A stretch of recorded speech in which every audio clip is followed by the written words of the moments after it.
Mesdames et messieurs, bonjour et bienvenue dans votre journal du 02. Votre journal qui va vous récapituler qui sont les joueurs qui volent l'argent des low et mid players sur Paris.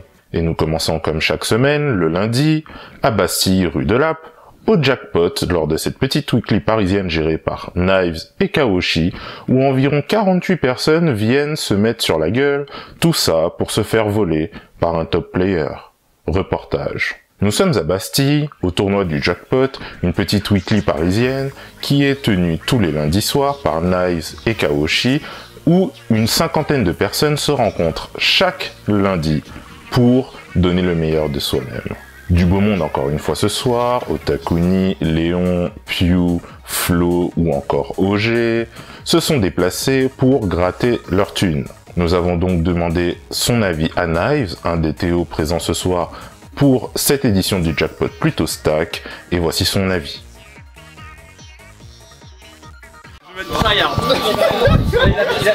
Donc nous sommes en direct du jackpot, voici le Théo Knives, hein, votre impression sur le vainqueur, futur vainqueur de ce soir? Sur le futur vainqueur de ce soir, bah là ça va être chaud parce que pour une fois, genre il y a du niveau, genre c'est pas le top 4, il est compliqué et genre c'est tranquille à côté. Non là, le top 10 il est chaud donc ça va être tendu. Là les 3 premiers ils vont vraiment bien se donner pour gagner leur argent ce soir. Hein. Na2 en winner final, ça dit quoi? Na2 en winner final, c'est possible, hein. Tout est possible, c'est Smash mec, rien n'est impossible. Il a payé donc... Ah mais ça, y a pas de question de payer, moi je suis incorruptible, c'est ça le truc. Les gens ils arrivent pas à le comprendre. Merci beaucoup, escroc.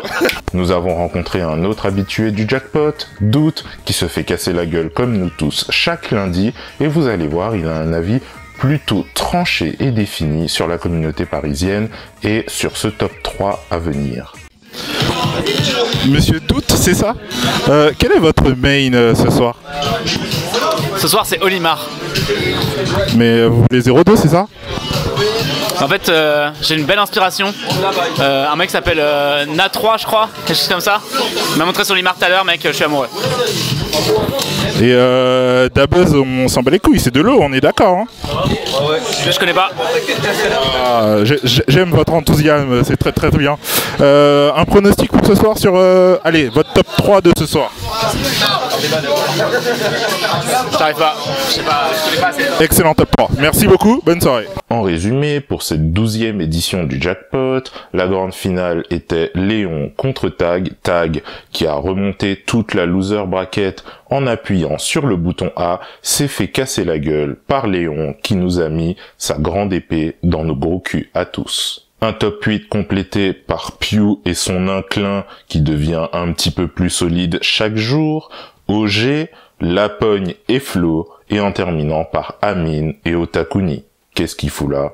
On ne sait pas. Mardi à présent, il fallait se tourner vers nos confrères de Le Stream pour un nouvel octogone. Un octogone un peu fun où c'était du 2v2 qui était à l'honneur, un 2v2 remporté par le duo Henri Tran Orion qui était face à Étoile et Flo et qui ont remporté une jolie manette aux couleurs de l'octogone. Comme quoi, on n'a pas besoin d'aller au Japon pour remporter une manette.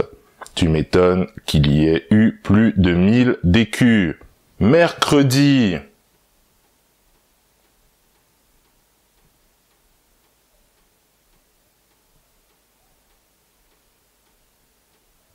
Jeudi à présent, Luntag, le petit villageois orléanais, a décidé de envahir Paris et sa capitale, avec une petite weekly qui se situe en banlieue parisienne dans le 94 à Cachan, une weekly pouvant accueillir environ une cinquantaine de personnes et dont environ 30-35 participants étaient à l'heure pour se mettre dessus.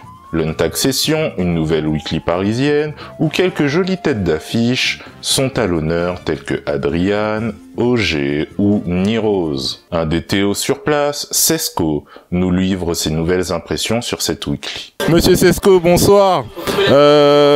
Dites-moi,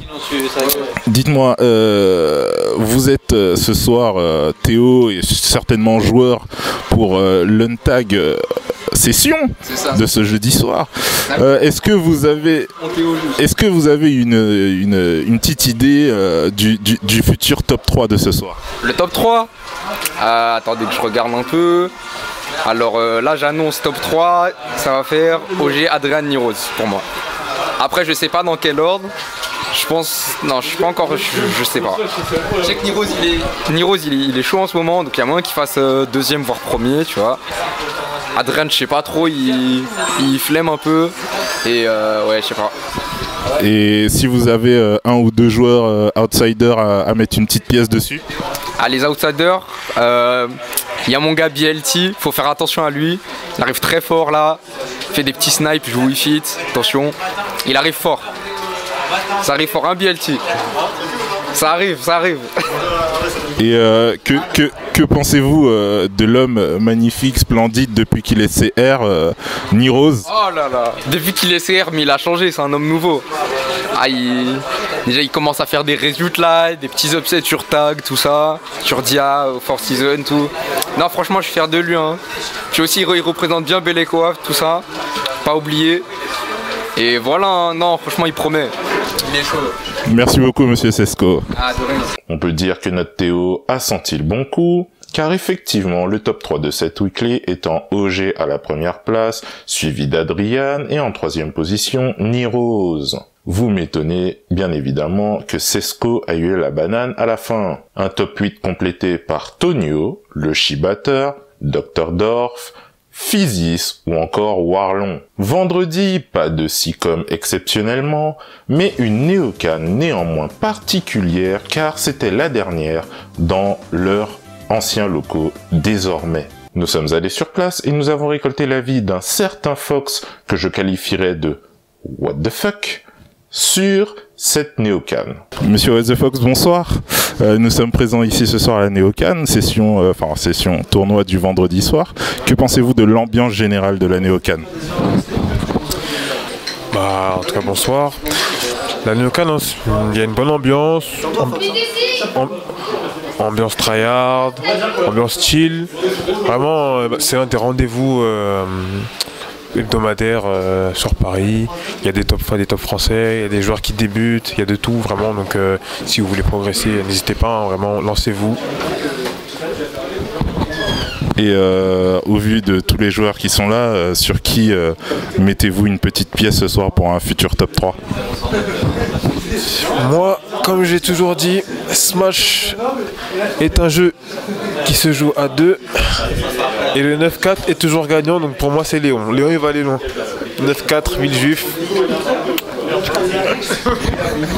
Et une petite question,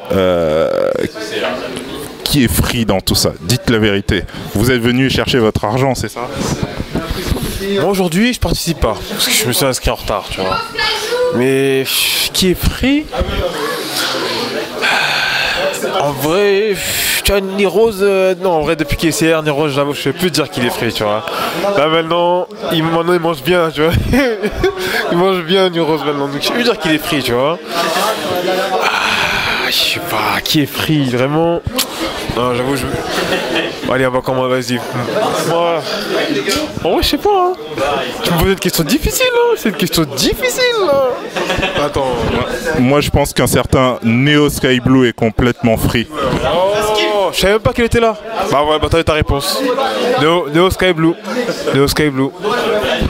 Merci beaucoup, monsieur, et bon courage. Et pour cette dernière édition, encore une fois une énième victoire de Léon, qui s'est imposé 3-1 en grande finale contre Orion. Une dernière Neocan avec du très beau monde, puisque ce top 8 est complété par Tag, Pew, Demo, Link 91 et ZHT. Mais bon, au final, l'argent va toujours au même, n'est-ce pas Léon?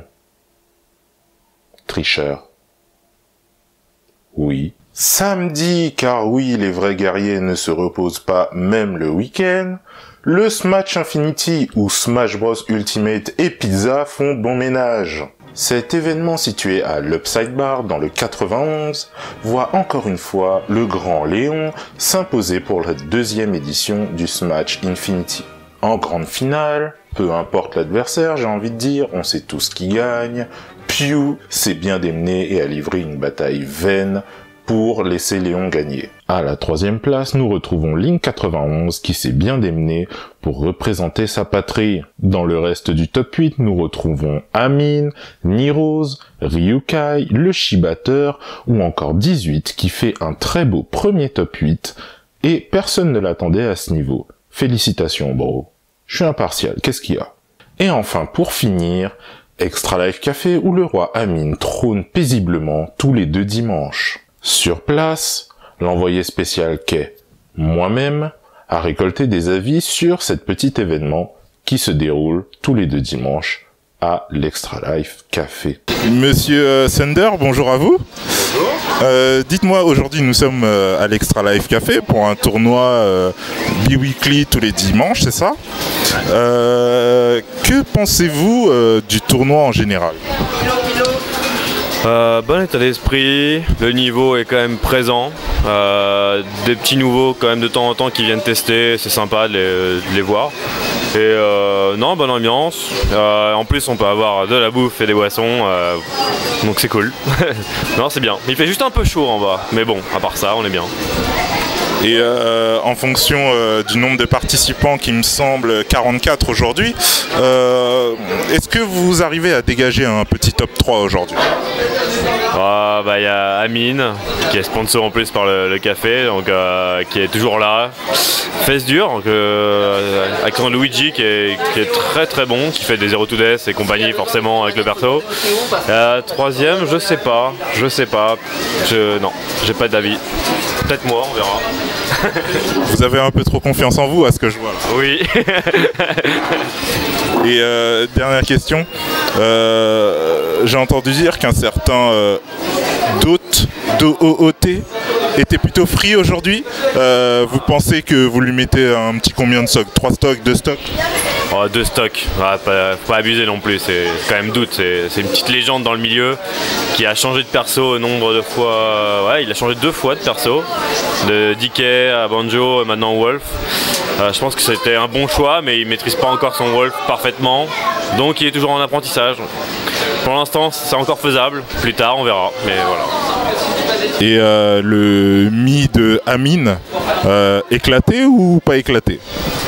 Pas éclaté du tout, on va pas se mentir, c'est quand même compliqué, et puis il peut switcher sur un autre Mi si jamais match-up lui plaît pas. Toujours son Game & Watch, il a toujours plein de persos qui maîtrisent bien, donc c'est compliqué, on va pas se le cacher. Merci beaucoup monsieur Sender.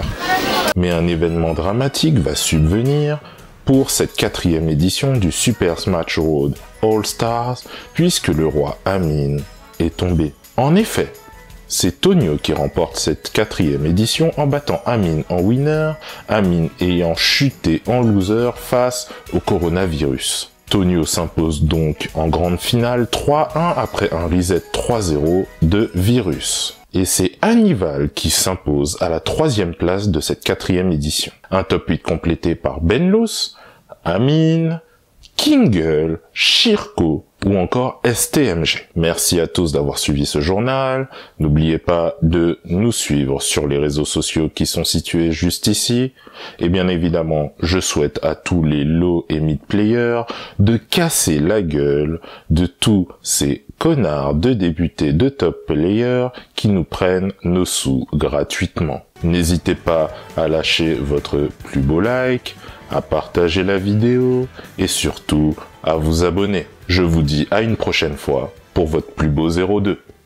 Bonne soirée. Que des tricheurs, frère, que des tricheurs.